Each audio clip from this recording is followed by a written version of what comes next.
For centuries, the village of Willow Creek had lived under the shadow of Ignis, a fearsome dragon with scales of obsidian and a breath of fire. Every full moon, the villagers would offer Ignis a tribute, their finest cow. It was a hefty price, but one they paid to avoid fiery destruction. The villagers told tales of a time before the Pact, a time of scorched fields and shattered peace. Nobody dared to break the cycle, accepting the tribute as their fate. The legend of the Pact was passed down through generations, whispered around hearths and woven into bedtime stories. Children grew up knowing the law of the land, appease the dragon, or face the fire. Over time, the tribute became more than a necessity, it became ritual. The offering of the cow was a somber event, a reminder of the dragon's power and their own fragility. Sir Reginald, a young knight new to Willow Creek, scoffed at the tales.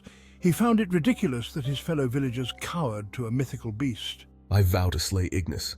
This dragon is nothing more than a fabricated threat used to control the townsfolk. Armed with shining armor and unwavering determination, he set out towards the dragon's lair, a cave nestled deep within the Shadow Mountains. The villagers pleaded with him, but Reginald, blinded by courage and ambition, ignored their warnings. His journey was fraught with peril. He braved treacherous paths, his armor clanking against jagged rocks. He fought off packs of monstrous wolves, their eyes gleaming with primal hunger.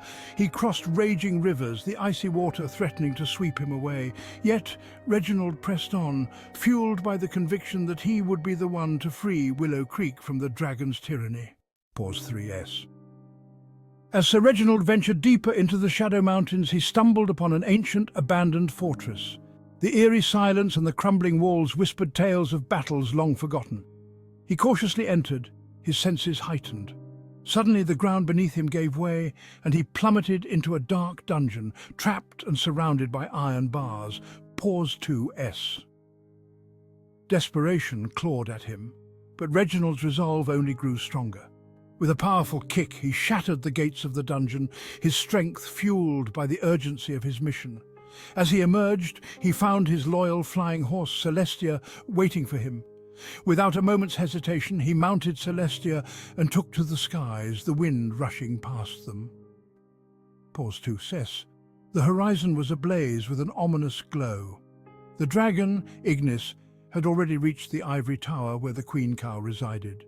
Reginald urged Celestia to fly faster, his heart pounding. As they approached, they witnessed a horrifying sight. With one breath of fire, Ignis crashed into the ivory tower, melting both himself and the queen cow into a steamy baked diavola pizza. Pause 2S. The skies echoed with the dragon's final roar, and the once majestic tower crumbled into ruins. Reginald landed amidst the chaos, the weight of his failure heavy on his shoulders. But in that moment of despair, he noticed a glimmer of hope. A mysterious figure emerging from the shadows, an unexpected ally who held the key to the next chapter of his quest. Pause 3S. The aftermath of the Queen Cow's tragic demise sent ripples through the world. Cows from every corner of the globe gathered in solemn remembrance, their collective grief a powerful testament to their unity. Pause 2S. It wasn't long before the intelligent cows of Mutopia took charge, spearheading a global movement to re-educate mankind and forge a new era of interspecies cooperation. Pause 2S. Sir Reginald stood amidst the sea of mourning cows, his heart heavy with the irony of fate. The very beings he once idolized had now become his adversaries. The vision of a cow-dominated world loomed large, an inevitability he could neither escape nor ignore. Pause 2S. As the cows and humans began to integrate, women found themselves endowed with unparalleled fertility, leading to a population boom that rivaled the most densely populated regions of the world. Bulls, sensing the impending shift in power dynamics, fled to Madagascar. There, the monkey colonies offered solace and a chance to retain their dignity in a world that seemed increasingly alien to them. Pause 2S.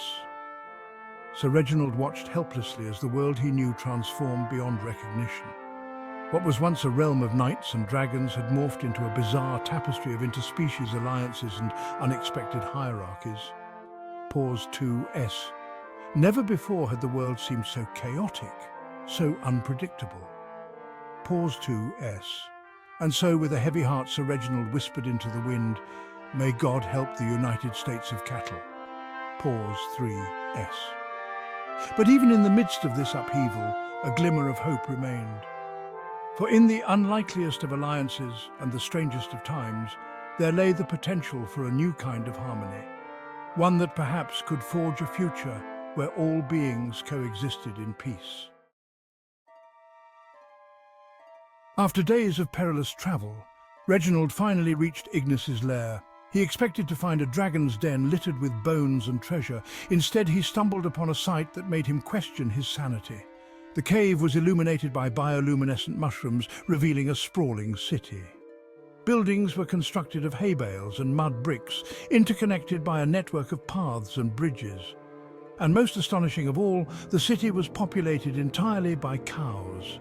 What in the world is this place? These weren't ordinary cows. They walked upright, wore tiny spectacles, and conversed in hushed moo tones.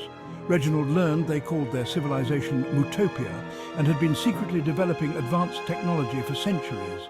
They had built intricate irrigation systems, developed complex languages, and even mastered basic engineering. And they had been using the dragon as a cover for their true plan to take over the human world. Welcome to Mutopia, Sir Reginald. You have uncovered our secret, but now you must decide where your true loyalties lie. Reginald, his head spinning, listened in disbelief as the cows revealed their master plan.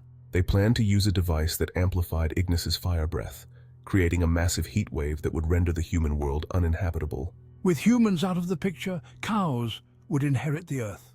Reginald, horrified by what he had uncovered, knew he had to warn his people. He had to expose the bovine conspiracy before it was too late. He fled the cave, his mind racing. He imagined the peaceful faces of the villagers, oblivious to the danger they were in. He pictured the chaos that would ensue when the heat wave struck. His quest had shifted. It wasn't about slaying a dragon anymore, it was about saving humanity from an utterly unexpected enemy. Reginald, breathless and dishevelled, burst into the king's court. He stumbled towards the throne, his words tumbling out in a torrent of panicked phrases. He spoke of talking cows, a hidden city, and a plot to scorch the earth. The king, however, dismissed Reginald's claims as the ramblings of a delusional knight. He accused Reginald of treason and threw him in the deepest dungeon. The dungeon was cold, damp, and reeked of mildew. Rats scurried across the floor, their beady eyes watching him. Reginald slumped against the wall, despair washing over him. He had risked everything to warn his people, and this was the thanks he got. He was trapped, helpless to stop the impending doom. His only solace was the faint hope that somehow, some way, the cow's plan would fail.